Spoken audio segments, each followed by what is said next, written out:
Next product நம்ம பார்க்கலாமா? Next நான் பை பண்ணியிருக்கிறது இதுதாங்க, இந்த ஸ்பூன். நம்ம வந்து இது வந்து சிலிக்கான் மோல்டில் உள்ள ஒரு ஸ்பூன் தாங்க, ஓகேங்களா. இது வந்து ஜஸ்ட் அவங்களுக்கு ஃபீட் பண்ணும்போது நல்லா வந்து சாஃப்டாகவும் இருக்கும். தெரியுதா உங்களுக்கு? இந்த வீடியோவில் தெரியும்னு நினைக்கிறேன். நல்லா சாஃப்டாகவும் இருக்கும்.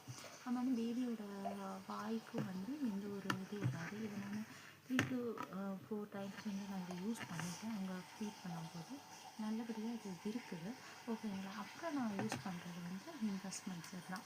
இது வந்து நான் வந்து நல்லா மர்ஜ் பண்ணுறதுக்கு இதை வந்து வாங்கியிருக்கேன், ஓகேங்களா. இது கூட சேர்ந்து ஒரு பவுலும் வரும். நெக்ஸ்ட் வீடியோவில் நான் வந்து காட்டுறேன். இப்போ இல்லை, அந்த பவுலும் என்னோடய ஃபீடிங் பாட்டில் ரெண்டுமே வந்து நெக்ஸ்ட் வீடியோவில் உங்களுக்கு அப்லோட் பண்ணுறேன். அப்புறம் நான் பை பண்ணியிருக்கிறது தான் இதுதான். இது எதுக்கு அப்படி வாங்கியிருக்கேன் அப்படின்னா, நம்ம பாட்டில்ஸ் எல்லாம் க்ளீன் பண்ணுறதுக்கு உள்ளே வந்துட்டு நம்ம க்ளீன் பண்ணலாம். ஸோ இதை வச்சு நல்லா க்ளீன் பண்ணலாம் அப்படின்றதுக்காக இது ஒன்றும் சேர்த்து வாங்கியிருக்கேன், ஓகேங்களா. உங்களுக்கு இதோட லிங்க்ஸ் ஏதாவது வேணும்